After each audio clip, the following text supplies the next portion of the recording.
I'm Séamus Ó Tuama. I'm chair of the ASEM Lifelong Learning Hub. Séamus, can we talk about capital and lifelong learning? Yeah, so for me, the critical thing in lifelong learning is the idea of reflexive modernity. And this is around the idea that all learners are part of their own identity project. And in terms of how we envisage lifelong learning, we need to be aware of that. The learner has to be at the center of it, and the learner has to be all about the learner and the learner's identity and who they see themselves as.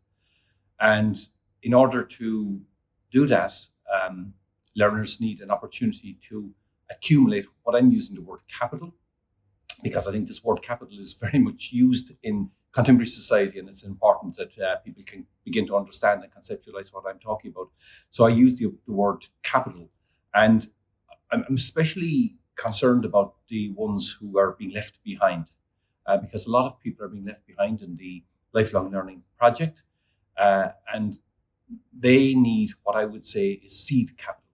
They need a starting point. And we need to figure out ways to give them that seed capital, and especially for the more marginalized people in our society.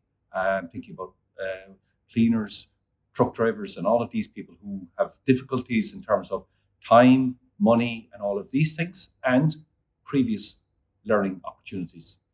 So we need to start from where the learner is. So I would say seed capital is the most important starting point. And then we can look at other kinds of capital, like social capital, identity capital, the idea that I mentioned about who the people are. And we can keep accumulating these around cultural capital and so on and so forth, and including human capital. And of course, human capital is really, really important. But we must remember that human capital is not just something we can take off the shelf. There's a journey towards it. So that's really the message I'm trying to bring across. And when you talk about seed capital, is that around getting started with the learner and helping them on their lifelong learning journey? Yeah, absolutely. So many people have really poor educational experiences. They've had a lot of negative background, or very often that they've moved. We're in a situation where people are moving around the world in unprecedented numbers. So a lot of people just don't have the wherewithal to begin from.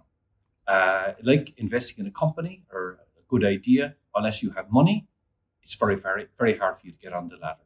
So that's what I'm talking about. We need to think about that in terms of time. We need to think about it in terms of money. We need to think in terms of learning and all the things that the person needs in order to get on that journey.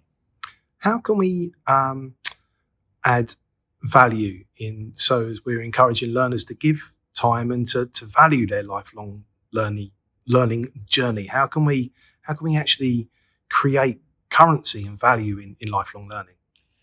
Yeah, I suppose there's a bit of messaging there. So when I talk about identity capital, for instance, it's interesting because in terms of how you see yourself, how you understand yourself in the world changes through learning. And I think this is part of the journey for us as well, to give people a sense that they are a new person. They're in a different place. And it's not always just, I suppose, around cash value, but we have to remember that people have to participate in society.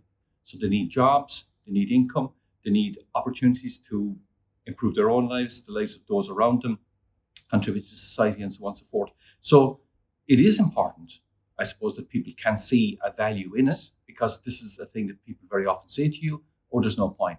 Why should I get involved in this? But I think we have to be careful with people not to give them false expectations. Their lives are not going to transform immediately or completely. It's a journey, and that's why I want to kind of emphasize this idea of capital accumulation, that it's over time.